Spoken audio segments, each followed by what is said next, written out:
Welcome back to your own channel Desi खबरें।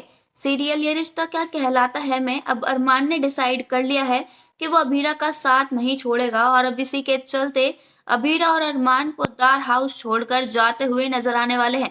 जी हाँ दोस्तों, अब दादी शाह ने अरमान के पास और कोई चारा ही नहीं छोड़ा है कि वो घर छोड़कर ना जाए। दादी शाह ने बिल्कुल साफ साफ कह दिया है कि अभीरा इस घर में नहीं रह सकती। इतने करियर ओरिएंटेड लोग उन्हें इस घर में चाहिए ही नहीं। और अब अरमान के पास कोई चारा ही नहीं बचा, क्योंकि वो अभीरा को अकेला तो नहीं छोड़ सकता ना। अरमान ने अक्षरा को वादा दिया था कि वो अभीरा का साथ निभाएगा, उसके साथ हमेशा रहेगा। और अब जब मुश्किल का समय आया है तो वो अभीरा का साथ कैसे छोड़ सकता है। अरमान अपने उसूलों का बिल्कुल पक्का है।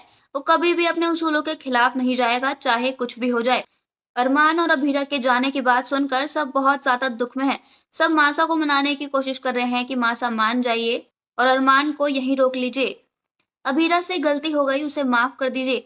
आप घर की बड़ी हैं, आप इतना तो कर ही सकती हैं। लेकिन यहाँ ड्रैगन साहब अपनी जिद पर अड़ी हुई हैं और वो अब अभीरा का चेहरा तक नहीं देखना चाहती। अब जब अभीरा पोद्दार हाउस में नहीं रह सकती, वो उनकी फैमिली मेंबर बन के नहीं रह सकती, तो अरमान कैसे वहां रुक सकता है। अरमान और अभीरा चाहे 1 साल के लिए ही साथ हैं, लेकिन वो इतने समय के लिए भी सच में हस्बैंड वाइफ हैं। यहाँ रूही अरमान को मैनिपुलेट करते हुए नजर आ रही है कि अभीरा का साथ छोड़ दो और तुम यहीं रुक जाओ, उसे जाने दो। जब से वो इस घर में आई है तब से सिर्फ और सिर्फ मुसीबतें ही आई हैं। कम से कम उसके जाने से ये मुसीबतें कम तो हो जाएंगी। अभीरा के आने से इस घर पर सिर्फ काले बादल मुसीबतों के छाए हैं और इस घर को नन्ही सी भी खुशी नहीं मिली। तुम ऐसी लड़की के साथ रहना ही क्यों चाहते हो जो तुम्हारे परिवार को सिर्फ और सिर्फ दुख ही देती है। और अब भी उसे परिवार की नहीं बल्कि सिर्फ अपने करियर की पड़ी है। ऐसी लड़की के पीछे तुम क्यों अपनी जिंदगी खराब करना चाहते हो अरमान। उसे जाने दो, कम से कम बला तो टलेगी। दोस्तों, रूही की ये सब बातें सुनकर अब अरमान को गुस्सा आ जाने वाला है और वो रूही से कहने वाला है कि ये तुम कैसी बातें कर रही हो। तुम्हें समझ भी आ रहा है कि तुम अभीरा के बारे में क्या क्या बोल रही हो। अभीरा इस घर की बड़ी बहू है और मेरी वाइफ है। हमारा रिलेशन चाहे कैसा भी हो, लेकिन हमने साथ में रहने की कस्में खाई हैं। हमने एक दूसरे से वादा किया है कि हम कोई भी सिचुएशन हो एक दूसरे का साथ हमेशा देंगे। और अब जब अभीरा पर मुसीबत आई है तो क्या मैं ऐसे कायरों की तरह उसका साथ छोड़ दूं। चाहे मेरे पास 1 साल का ही समय क्यों ना हो, लेकिन इस 1 साल में मैं अपनी जिम्मेदारी अच्छी तरह निभाऊंगा।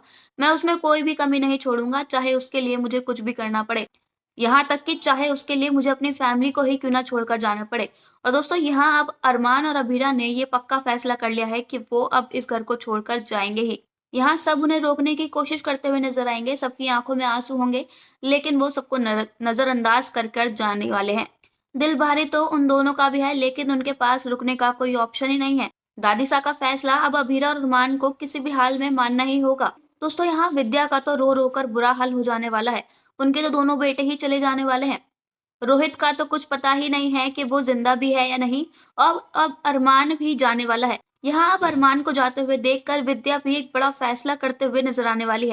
यहाँ विद्या दादी सास से कहने वाली है कि अगर अभीरा और अरमान जाएंगे तो मैं भी उनके साथ में जाऊंगी। मेरा यहाँ रहकर क्या काम अगर मेरे बेटे और बहू ही मुझसे अलग रह रहे हैं तो। विद्या की यह बात सुनकर अब घर में सभी चौंक जाने वाले हैं। किसी को भी एक्सपेक्टेशन नहीं थी कि वो ऐसी बात करेंगी। दोस्तों, आपको क्या लगता है कि दादी साहब अपना फैसला बदल देंगी? क्या वो अभीरा को घर में रहने की परमिशन दे देंगी, या फिर अपने अहंकार के चलते दादी साहब उन सभी को जाने देंगी? अपनी राय हमें कमेंट्स में जरूर बताइएगा। साथ ही साथ अगर नहीं किया है चैनल को सब्सक्राइब तो जरूर कर लें, ताकि सीरियल की सारी न्यू अपडेट्स आप तक पहुंचे सबसे पहले। धन्यवाद।